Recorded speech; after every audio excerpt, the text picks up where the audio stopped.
Okay, so we're going to go ahead and do one more paw on Gabby, the nervous cocker. Because look at this front paw, man. This thing is crazy.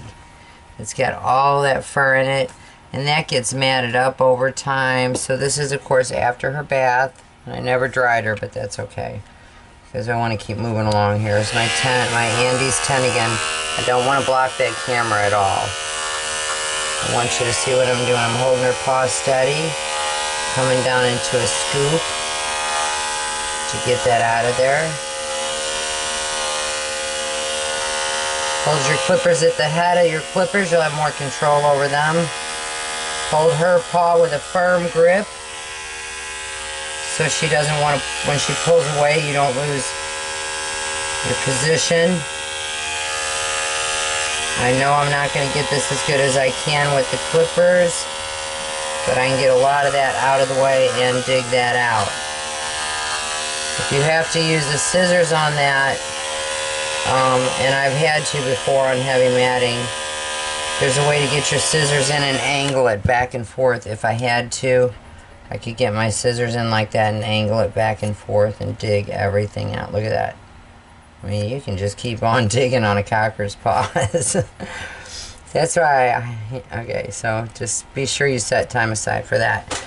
I want to go ahead and get these out of the way because I want to show you these claws. Hers are so long they're in the way of me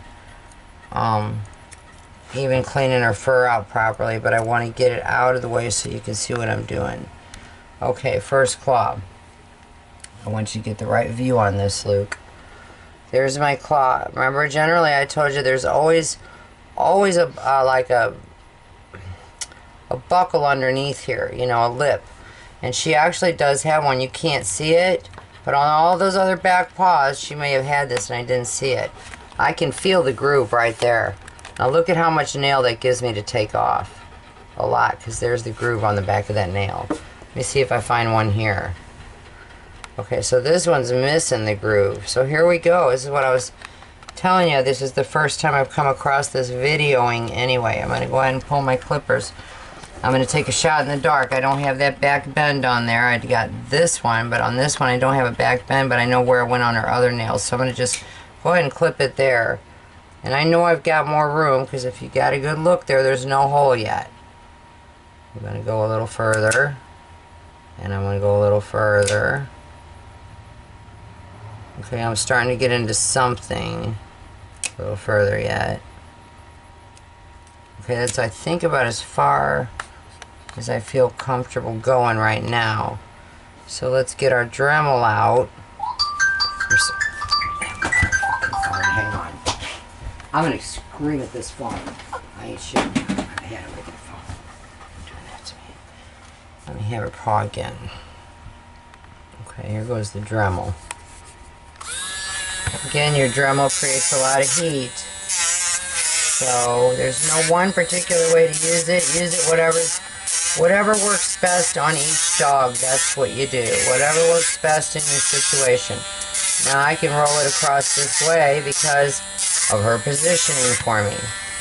I want to look at this nail. I want to know, we're going to take this until she won't let me. And that's how we'll know we've definitely gone far enough. I've gone far enough, by the way. But I want to show you what happens when you're not going to go any further. Because that dog's going to make sure you don't. She's going to let me know. I'm almost to the vessel here. She really should be saying something and she's not. I'm just going to stop. Because you can see that hole. That's why I'm going to keep going.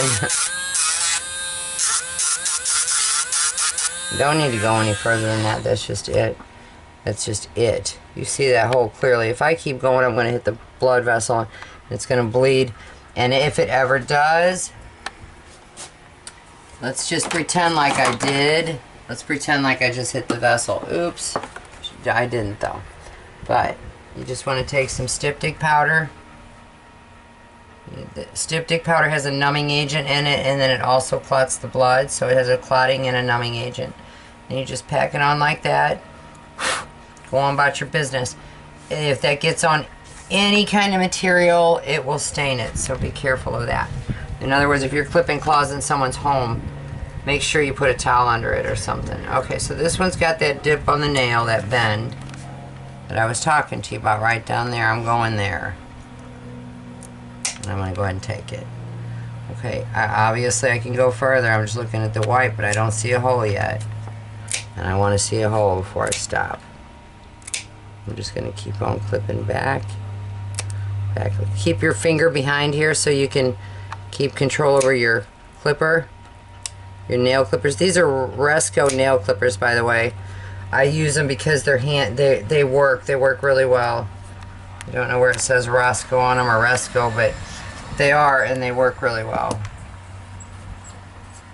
I'm going to just come now because that's back as far as I want to take it.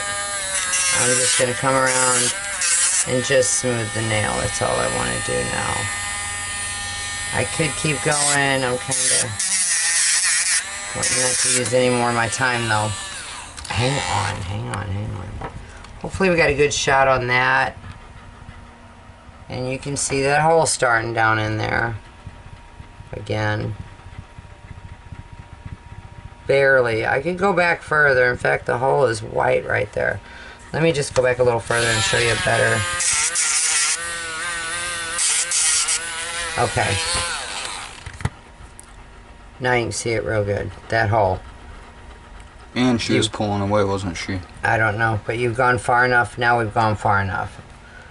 So I'm just going to move on to the next. And look here. Now you got a handy idea. Well, this one's a shorter nail. Promise you that. Look at that. I'm just taking the tip of that. But let's move on over here and just go ahead and take a whack at it. Because I really want to get done. Another whack at it. Another whack at it. Another whack at it. I'm actually starting to worry. Another whack at it. Okay. I think that's about as far as we're going to go on that one. Let me have that paw. Okay, so you get the idea.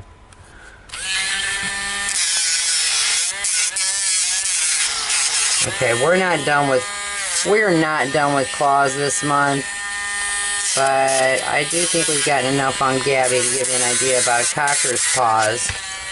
It's really important. Claws and paws are extremely important. You'll find that out in this business with every customer you come across. Practically 98% of them are going to mention the paws, are going to mention the claws, always. So just, you know, because it does mean a lot to them, they wouldn't mention it otherwise. So you want to take extra care on all that. Okay, that's pretty good. Thanks so much.